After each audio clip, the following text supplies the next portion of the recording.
ఇక డీటెయిల్స్ చూస్తే రాజధాని అమరావతిలో నిర్మాణ పనులు పూర్తి దశకు చేరుకున్నాయి. ఈ నేపథ్యంలో సిఆర్టీఏ కార్యాలయాన్ని మంత్రి గొట్టిపాటి రవికుమార్ సందర్శించారు. కార్యాలయ నిర్మాణ పనులను పరిశీలించి ఎలక్ట్రికల్ సంబంధించిన పనులను 2 రోజుల్లో పూర్తి చేయాలని ఆదేశాలు ఇచ్చారు మంత్రి గొట్టిపాటి.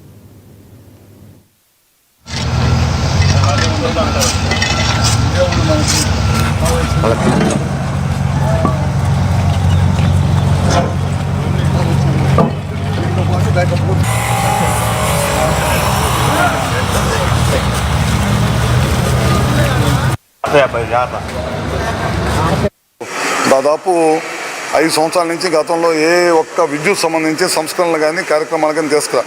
చంద్రబాబు నాయుడు గారు దేశంలో సంస్కరణలు తీసుకొచ్చిన వ్యక్తి, విద్యుత్ సంస్కరణలు తీసుకొచ్చింది ఎవరంటే ఒక అకౌంటబిలిటీ, విద్యుత్ వాడకం మీద కానీ విద్యుత్ సంస్కరణలు కానీ దేని మీద తీసుకొచ్చిన వ్యక్తి ఎవరంటే చంద్రబాబు నాయుడు గారు. అందుకని ఈ ప్రాంతం వరల్డ్ క్లాస్ క్యాపిటల్గా కట్టాలనే ఉద్దేశంతో ఎక్కడైతే నదులు ఉన్నాయి, ఎక్కడైతే ఇబ్బంది ఉండవు, ప్రజలకి యాక్సిడెంట్స్ని ఫ్రీ చేయడం కోసం అండర్ గ్రౌండ్ కేబులింగ్ చేయటం, ఈ విధంగా మొత్తం ఆధునిక పద్ధతిలో. ఆల్రెడీ మీకు తెలుసు, 1 సంవత్సరం క్రితం మన ప్రభుత్వం అధికారంలోకి వచ్చిన ఎమ్మటే ఇక్కడ ఒక సబ్స్టేషన్ ఓపెన్ చేశాం 400 kV పాలాయపాలెంలో ఓపెన్ చేసి అక్కడి నుంచి రాష్ట్రంలో ఎక్కడైతే విద్యుత్ అవసరాలు ఉన్నాయో దానికోసం కూడా రాష్ట్ర నలుమూలలు కూడా ఎక్కడైతే 400 kV, 220 kV, 132 kV, అదే కాకుండా 33/11 kV మొత్తం కూడా 6,000 కోట్ల రూపాయలు శంకుస్థాపన ఒకేసారి ఇక్కడి నుంచి చేశాం అనమాట. ఎందుకంటే విద్యుత్ అవసరాలు ఎప్పటికప్పుడు 6 నుంచి 8% ప్రజల వినియోగం పెరిగిపోయింది. వినియోగానికి అనుకూలంగా మనం కూడా విద్యుత్ని పెంచుకుంటూ వెళ్ళాలి. ఏది విద్యుత్ తయారు చేయడం పెంచుకోవాలి. విద్యుత్ లైన్స్ ద్వారా బిల్డింగ్స్ కానీ, అగ్రికల్చర్ కానీ, లేకపోతే వ్యాపారానికి కానీ, లేకపోతే ఇలాంటి సిఆర్డీఏ లాంటి బిల్డింగ్లు కానీ, హోటల్స్ కానీ విద్యుత్ అవసరాలు ఎప్పటికప్పుడు మీట్ అవ్వాలి. కాబట్టి మనం కూడా పూర్తి స్థాయిలో దృష్టి పెట్టి ముందే ఎక్కడైతే ఏమొస్తున్నాయో, ఇప్పుడు ఇండస్ట్రియల్ పాలసీలు వచ్చినాయి, చాలా పెద్ద ఎత్తున రెన్యూబుల్ ఎనర్జీ ఇండస్ట్రీలు వస్తున్నాయి ఆంధ్ర రాష్ట్రానికి. రెన్యూబుల్ ఎనర్జీకి సంబంధించిన పవన్ కళ్యాణ్ నటించిన ఓజీ సినిమా బెనిఫిట్ షోల కోసం అభిమానులు ఎదురు చూస్తున్నారని బాలినేని అన్నారు. ఇక ఓజీ సినిమా సూపర్ హిట్ కావాలని కోరుకుంటున్నారని తెలిపారు. ఇక వచ్చే నెల 4న పవన్ కళ్యాణ్ ఒంగోలుకు రానున్నారని, ఏ నాయకుడైనా ప్రజలకు వ్యతిరేకంగా నడుచుకోకూడదని అన్నారు.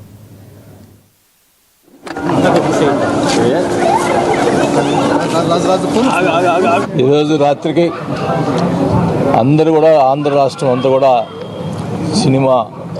ఓజీ సినిమా కోసం ఎదురు చూస్తున్న పరిస్థితులు ఉన్నాయి. ఈరోజు రాత్రికి బెనిఫిట్ షో కూడా 10 గంటలకి స్టార్ట్ అవుతుంది. మరి అందరూ కూడా వేచి చూస్తున్నాం, ఎప్పుడు 10 అవుతుందా సినిమా చూడాలని చెప్పి అందరూ కూడా, మరి ముఖ్యంగా ఫ్యాన్స్, పవన్ కళ్యాణ్ గారి ఫ్యాన్స్ ఎదురు చూస్తూ ఉన్నారు. ఖచ్చితంగా ఇది సూపర్ హిట్ అవుతుందని చెప్పి అందరూ కూడా ఆశిస్తున్నారని కూడా తెలియజేసుకుంటా ఉన్నాం. డెఫినెట్గా కావాలని కూడా నేను కోరుకుంటా ఉన్నాం.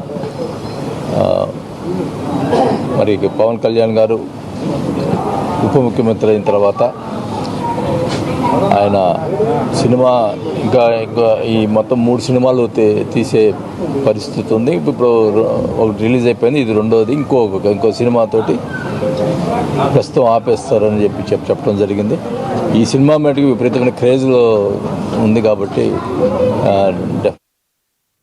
మాజీ ఎమ్మెల్యే రాజమల్లు శివప్రసాద్ రెడ్డిపై జీవి ప్రవీణ్ కుమార్ రెడ్డి ఫైర్ అయ్యారు. రాజమల్లు ప్రజల వలన శాశ్వతంగా రాజకీయ సమాధి చేపట్టారంటూ ఎద్దేవా చేశారు. ఇక ఎమ్మెల్యేగా ఉన్నంత కాలం అక్రమాలకు పాల్పడుతున్నారంటూ ఆరోపించారు. ఎస్ఎస్ మాల్ విషయం ఏంటని, 1,50,00,000 లక్షలు మీకు ముట్టలేదా అంటూ ప్రశ్నాస్త్రాలు సంధించారు. అయితే తాను ఏనాడు కూడా ఎంగిలి కూటికి ఆశించలేదని, తనను ఇబ్బంది పెట్టిన రాజకీయ నాయకులకు దూరం చేశారని ఆవేదన వ్యక్తం చేశారు. కలెక్టరేట్లో తనకు రాజమల్లుకు నక్కకు నాకులో కనికి ఉన్నంత తేడా ఉందని అన్నారు జీవి ప్రవీణ్ కుమార్ రెడ్డి. ప్రజలు కాకపోవచ్చు, మన భారత రాజ్యాంగంలో ప్రతి పౌరుడికి కూడా పబ్లిక్ ఇంట్రెస్ట్ లిటిగేషన్ వేసే హక్కు ఉంది. నువ్వు వేసేది డోలు కొట్టి బ్లాక్మెయిల్ చేసి డబ్బులు వసూలు చేసుకోనికి చేయొద్దని చెప్పేసి నా మనవి. ఇప్పుడు ఆయన మహర్షి స్కూల్ గురించి మాట్లాడాడు, ముందు దాని గురించి మాట్లాడదాం. మహర్షి స్కూల్లో రాజమల్లు ప్రసాద్ రెడ్డి గారు తెలుసుకోవాలా, మహర్షి స్కూల్లో LKG UKG నుంచి 6th క్లాస్ వరకు నేను మహర్షి స్కూల్లో చదివినా. మీరు ఏదైతే కూల్చినారో స్కూలు, ఆ స్కూల్ విద్యార్థిని నేను.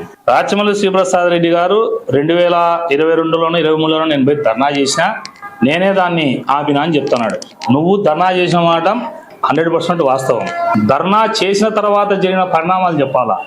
నువ్వు ధర్నా చేస్తానే ఎవరైతే మహర్షి స్కూల్ వంగల నారాయణ రెడ్డి అని చెప్తున్నాడో అతను మున్సిపల్ ఎలక్షన్స్ లో 5వ వార్డులో వైఎస్ఆర్ కాంగ్రెస్ పార్టీ అభ్యర్థికి మద్దతుగా తిరిగిన ఫోటోలు నా దగ్గర ఉన్నాయి, చూపిమంటావా?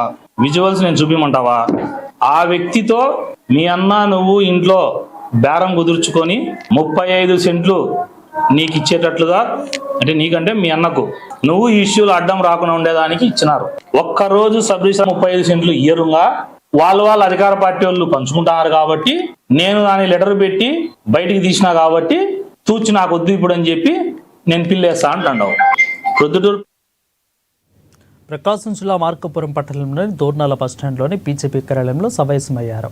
అధికారులు చేసిన తప్పిదాలను వైసీపీ నాయకులు కూటమి ప్రభుత్వంపై రుద్దడం ఎంతవరకు సమంజసమని పివి కృష్ణారావు ప్రశ్నించారు. గతంలో పాలించిన వైసీపీ నాయకులు అప్పట్లో అభివృద్ధి లేకుండా చేసి ఇప్పుడు ఆరోపణలు చేయడం హాస్యాస్పదంగా ఉందని అన్నారు. గౌరవనీయులు మాజీ ఎమ్మెల్యే అన్నా రాంబాబు గారు ఇక కూటమి ప్రభుత్వం పైన ఎన్నో ఆరోపణలు చేసి ఉన్నారు. ముఖ్యంగా ఈ యొక్క పీపీ పద్ధతి ద్వారా ఈ యొక్క మెడికల్ కాలేజీని కూటమి ప్రభుత్వం ప్రారంభించి పనులు ఇస్తాము అని టెండర్లు పిలుస్తున్న క్రమంలో రాష్ట్ర స్థాయిలో వ్యతిరేకత తీసుకొచ్చి జగన్మోహన్ రెడ్డి స్థాయిలో ఈ యొక్క టెండర్లను రద్దు చేస్తాము, వెనక్కి తీసుకుంటామని ఈ యొక్క కాంట్రాక్టర్లను భయపించే విధంగా మాట్లాడారు. పీపీపీ ద్వారా ఈ యొక్క కాలేజీ పనులు ప్రారంభించినప్పటికి కూడా ఎటువంటి ప్రజలకు ఇబ్బంది ఉండదు. అక్కడ ఫీజులు అనేది తీసుకోవడం ఉండదు. 25 లక్షల వరకు ఏదైతే ఎన్టీఆర్ పథకం పరిధిలోకి వస్తుందో 25 లక్షల వరకు ఉచిత వైద్యం ఇచ్చేదానికి ఈ యొక్క మెడికల్ కాలేజీలు ప్రిపేర్ చేస్తున్నారు.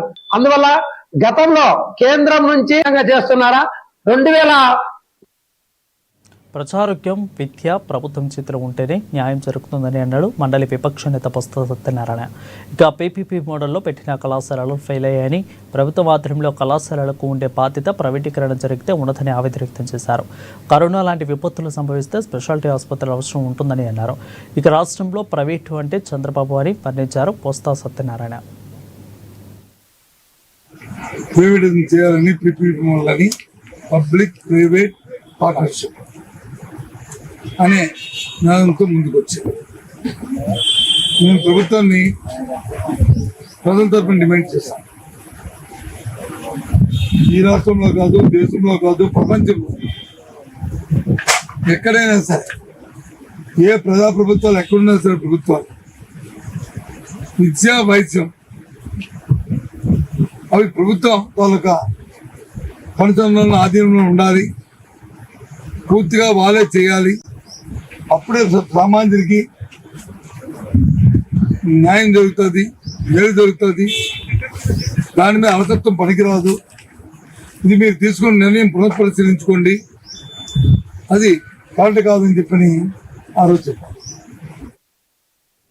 పేద ప్రజలకు అందిస్తున్న రేషన్ బియ్యం మాఫియా ద్వారా ఇతర రాష్ట్రాలకు తరలిస్తున్నారని అన్నారు ఎమ్మెల్సీ భూమి ఇస్రాయల్. కాకినాడలో వివిధ పోర్టుల నుంచి రేషన్ అక్రమంగా సరఫరా జరుగుతుందని అన్నారు. రాష్ట్రంలో పట్టుకున్న రేషన్ బియ్యం మొత్తం ఎవరి ద్వారా ఆప్షన్ నిర్వహిస్తున్నారని అన్నారు. ఇక తూతూ మంత్రంగా చర్యలు చేపడుతున్నారని భూమి ఇస్రాయల్ మండిపడ్డారు. రాష్ట్రాలకు తరలించిపోతున్నారు. ఇది ప్రధానంగా కాకినాడ, విశాఖపట్నం, ప్రకాశం జిల్లా, బాపట్ల జిల్లాలో ఉన్నటువంటి పర్సూరు గాని, వేమూరు గాని, చీరాల గాని అనేక ప్రాంతాలు, ప్రధానంగా మా ప్రాంతానికి చెందినటువంటి కాకినాడ, సర్పవరం, విశాఖపట్నంలో, అదే విధంగా మా అమలాపురంలో ఈ యొక్క ప్రజా పంపిణీ ద్వారాగా పీడిఎస్ బియ్యాన్ని అక్రమ రవాణా చేస్తున్నారు. దీని మీద మంత్రివర్యుల్ని ఈ రోజు శాసన మండలిలో ప్రశ్న వేయడం జరిగింది. అసలే ప్రభుత్వం ఎంత మందిని ఈ అక్రమ బియ్యాన్ని సప్లై చేస్తున్నటువంటి వారిని పట్టుకున్నారు, ఎన్ని టన్నుల బియ్యాన్ని పట్టుకున్నారు, ఎన్ని కేసులు నమోదైనవి, ఆ పట్టుకున్నటువంటి బియ్యం ఏ విధంగా మీరు వేలం వేస్తున్నారని చెప్పేసి మేము సూటిగా ప్రశ్న వేసినప్పుడు దాన్ని కడపలో మేయర్ ఎమ్మెల్యేగా చేసిన వ్యక్తులే కార్పొరేటర్లో అవినీతి అక్రమాలకు పాల్పడుతున్నారని అన్నారు పొలిటికల్ బ్యూరో సభ్యులు శ్రీనివాసరెడ్డి. ఇక 6 నెలల క్రితం మేయర్ అవినీతిపై ప్రభుత్వానికి ఫిర్యాదు చేశామని అన్నారు. చివరగా ప్రభుత్వం మేయర్ సురేష్ బాబును తొలగిస్తూ గెజిట్ నోటు తొలగించారని ఆయన స్పష్టం చేశారు.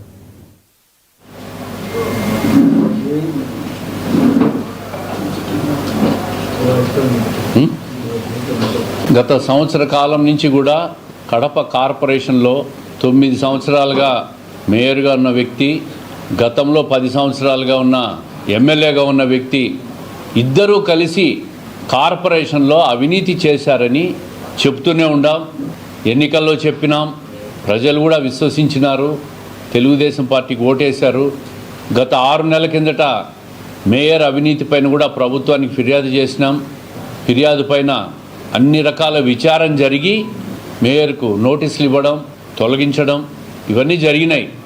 న్యాయస్థానాలకు పోయి స్టేలు తీసుకోవడము, నోటీసుల మీద స్టేలు తీసుకోవడము, ఆపడము, రకరకాలుగా న్యాయస్థానాల్లో కూడా ఈ తొలగింపు ప్రక్రియను ఆపే ప్రయత్నం చేసినారు.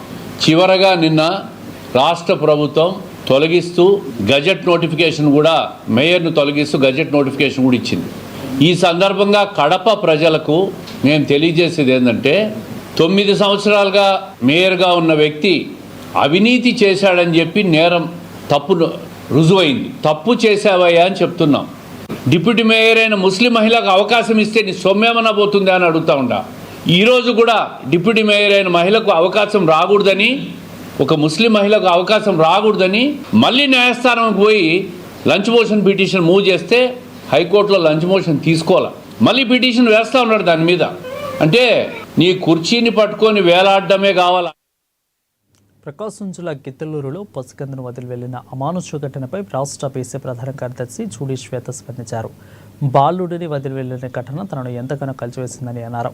ఇక లిటిల్ హార్ట్స్ ఆసుపత్రిలో చికిత్స పొందుతున్న బాలుడిని శ్వేత పరామర్శించారు. భామను తల్లికి చెంతకు చేర్చాలని, లేని పక్షంలో ప్రభుత్వం వారు సంరక్షణ చర్యలు తీసుకోవాలని ఆమె డిమాండ్ చేశారు. బీసీ సంఘం తరపున తామంతా బాబు పండగా ఉంటామని తెలిపారు.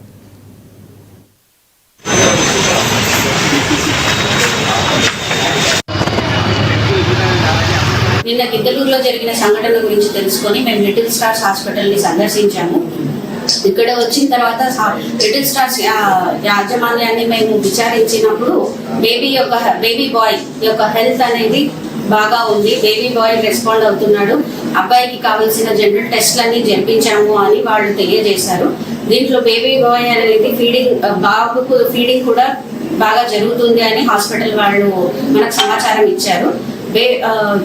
బాయ్ కి తరపున మేము బాయ్ కి కావాల్సిన బెడ్ కానివ్వండి, ఫీడింగ్ ఫెసిలిటీస్ కానివ్వండి, మాకు అయినంత వరకు మేము ప్రొవైడ్ చేశాము. వినము అనేది ఆశించకుండా వాళ్ళు కూడా ముందుకు వచ్చి చేస్తున్నందుకు హాస్పిటల్ యాజమాన్యాన్ని మేము అభినందనాము.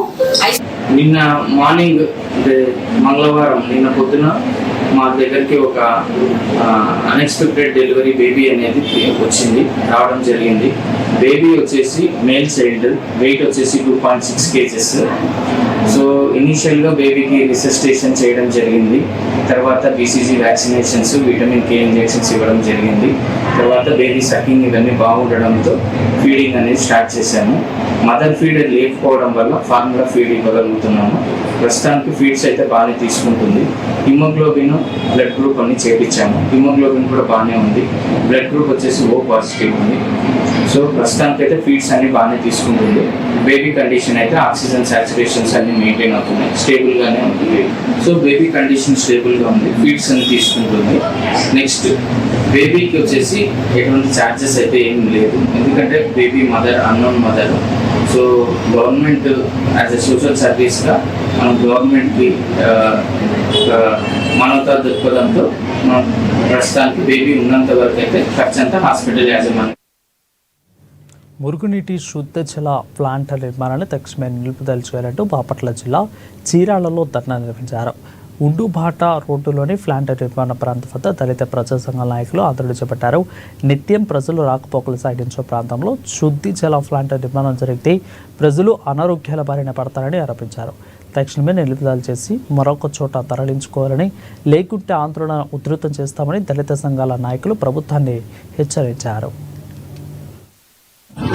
నిర్మాణాన్ని వ్యతిరేకించండి, ప్రజల అనానుకూలంగా ఏర్పాటు చేసిన డ్రైన్ ని వ్యతిరేకించండి, ప్రకృతి విరుద్ధంగా ఏర్పాటు చేసిన నిర్మాణాన్ని ప్రజల నివాసాల మధ్య ఏర్పాటు చేసిన STP ప్లాంట్ నిర్మాణాన్ని ప్రజలకు అత్యంత సమీపంలో ఏర్పాటు చేసిన నీటిని శుద్ధి చేసే ఒక STP ప్లాంట్, ఆ ప్లాంట్ నిర్మాణానికి సంబంధించి ఇటువంటి నివాసిత ప్రాంతంలో పెట్టి ఇప్పటికే ప్రజలు నివసిస్తున్న దాన్ని ఒక ప్రత్యామ్నాయం ఉండగా దగ్గర కొన్ని లక్షల లీటర్ల నీటిని శుద్ధి చేయగలిగిన ప్రదేశం చీరాల కారంచేడు రోడ్లో మరి అధికారులు అనేక సార్లు సర్వే చేసి మురుగునీటి పారుదల శాఖ, మంచినీటి పారుదల శాఖ, మరి పంట కాలువల పారుదల శాఖ, మున్సిపల్ అధికారులు, మరి రెవెన్యూ సిబ్బంది ఇలాంటి వాళ్ళందరూ కూర్చుని చర్చించి పేపర్లు రూపొందించిన తర్వాత ఇంత చిన్న ప్రాజెక్టుకి డిజైన్ చేసి భవిష్యత్తులో